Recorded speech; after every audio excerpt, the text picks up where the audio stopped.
Parang hindi po pinapatakbo dito. Kulang. Sana magawa natin ito dito, pare. Hindi sana. Hindi mo kasi alam, pare. Dati kong plano yun eh. Dati kong plano. It's guaranteed 110% pa.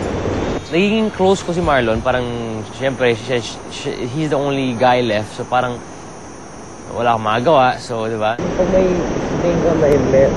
naiisip ka, or may Basta may galaw na kabilain ka. Okay lang, kung may naiisip ka, or meron kung parang may duda ka, kontakin mo ako dito. Tanungin mo ako.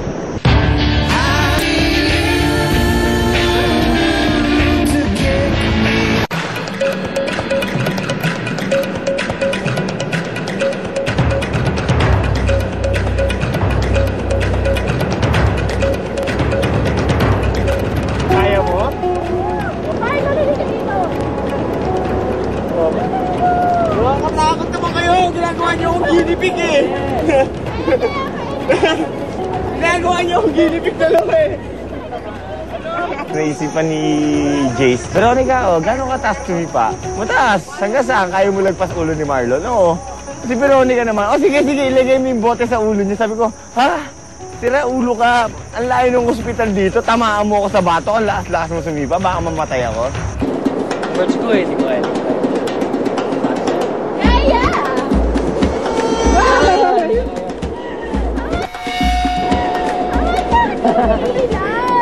Wala yung hospital dito!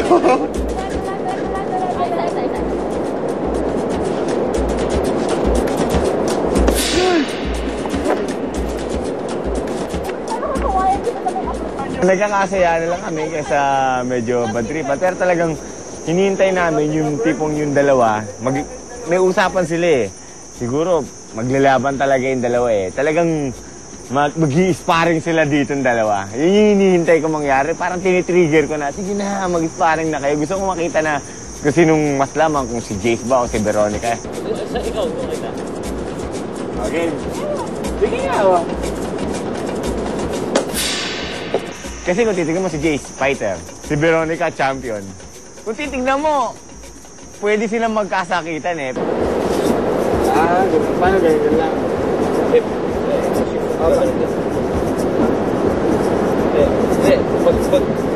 Pag-left ka lang. Bakit?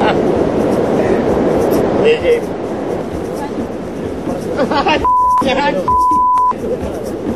Papaturo ako ng mga moves kay Veronica saka kay Jace. Parang siyempre, Jace, turuan mo ako ng mga tipong mga knockdown na ano. Yan, pinapakita niya sa akin yung move. So, kasi inaaya niya ako mag-MMA. Sama ka sa akin, pare. Because sige, turuan mo muna. Tingnan ko muna kung makakaya ko. Ako mo kayo pakagunaguta! Dapat nakakit ka rito eh.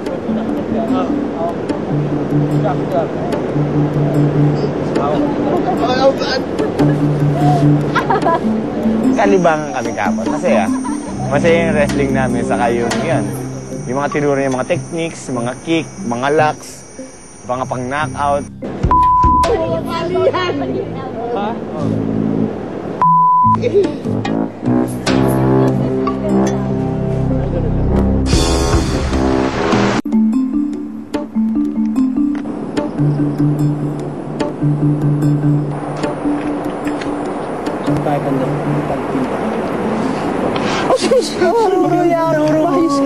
Agad ka sa nanay ko.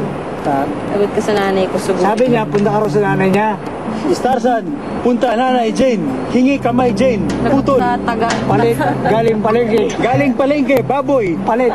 Tagain ka na nanay ko. Si Tae.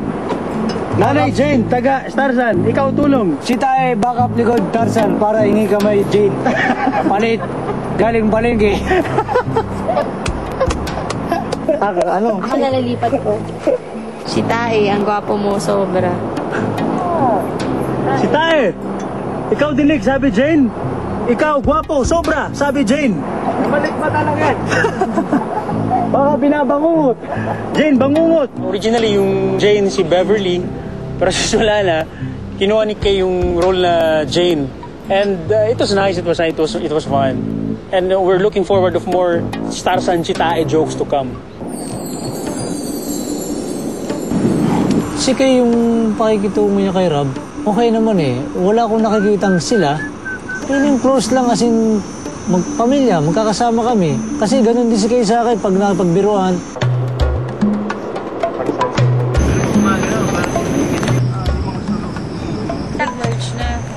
Sino pala kumuha ng ano doon?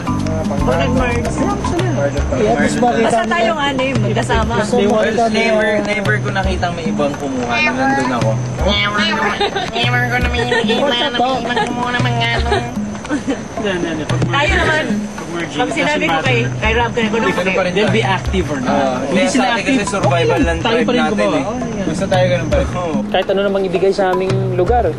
Sabi ko nga, kahit pinaka-worst na weather condition or area, as long as sama-sama tayo, walang magiging problema. oh my God, parang na ako may sakit. Ano ba yun? Parang may keto. Hindi, promise, girl. Kasi dikit-dikit na sila eh. Parang yan, oh. Here go away. Wala akong kasugat-sugat. Parang iisa lang yata yung sugat ko sa legs ko bago ko pumasok dito. Ayoko na maalala yung balat ko dati. Tapos parang iniisip ko pa lahat ng damit ko sa Manila na may mga sleeveless ako at mga palda. Parang hindi ko na ba magagamit ang mga ito at maglo-long sleeves na lang ako tsaka pantalon buong magdamag. Sana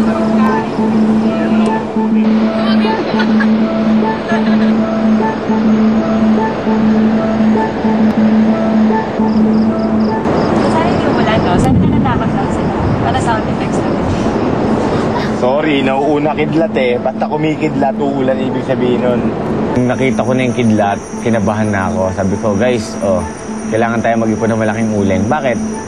Tingnan mo yung ulan. Kasi yung kidlat niya, kahit saan-saan nanggagaling eh. So sabi niya, bakit ang ibig sabihin yan?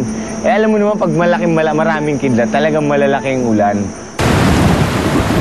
The weather was terrible again. Tama na, please. Alam mo yun, ayaw na namin ng ulan. Pero, wala, just, parang live through the night. Ano gagawin doon? Biglang, di ba, nakita ko yan kaya kumakin yan, di ba? Biglang mo nakita ko, boom, patalo na kami lang parang sa... Kahit untok na lang kami, kailangan umupo, unless gusto mong mabasa. Nagkukwentuhan na lang kami ng mga scary stories. Hanap mo na ako sa 10 maton, pare. Huwag mo lang kaya sa 10. Ito naman si Jason, si Raulo. Grabe, ibang klase manakot. Nagkwento ngayon, nag-compare kami. Kinuwento niya yung mga nakakatakot na, ewan ko, parang... Siyempre naman, lalo naman, malamig. Talagang si Veronica, nanginginig na sa takot, nanginginig pa sa lamig. Swear. As in, kung malapit hindi yung parang... Medyo nakakatakot. Kwentuhan pa, sila yung mga scary movie na ganyan.